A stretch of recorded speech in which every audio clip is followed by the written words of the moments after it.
అడిగిందంట. ఏంటంటే నాకేదైనా ఒకటే ఇవ్వు, మా అత్తకు మాత్రం 2 రెట్లు ఇయ్యి అన్నదంట. మంచి కోళ్ళే. ఈమెకేమో ఒకటే, వీళ్ళత్తకి 2 రెట్లు. అప్పుడు దేవుడు కూడా ఆశ్చర్యపోయిందంట. ఇదేంటి, అసలు అత్తలకి కోరరు కదా, ఈవిడ వింతగా కోరుతుంది. సరే ఆ 3 కోరికలు ఏదో తీరుద్దాం అనుకున్నాడంట. సరే మొదటి కోరిక ఏంటంటే, అయ్యా నన్ను బాగా అందంగా చేయాలన్నదంట. సరే పో నేను అందంగా చేస్తాను అన్నాడు. తర్వాత ఇప్పుడు వాళ్ళ అత్తను ఏం చేయాలా, ఆమెను 2 విధాలుగా 2 అంతలా అందంగా చేయాలి. చేశాడంట. తర్వాత ఆమెనింది, అయ్యా నాకు 1 కోటి రూపాయలు ఇయ్యాయి అన్నదంట. ఏమంది, 1 కోటి రూపాయలు. ఇప్పుడు వాళ్ళ అత్తకి ఏం చేయాలా, 2 కోట్లు ఇవ్వాలి. అట్టాగే దేవుడు వాళ్ళ అత్తకు 2 కోట్లు ఇచ్చాడంట.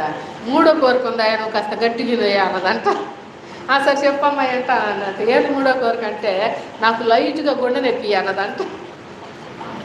అది లైట్గా గుండె నొప్పి లైట్గా ఇయ్యాయా నాకు అన్నదంట. ఇప్పుడు వాళ్ళ అత్తకి ఎట్ట ఇవ్వాలా,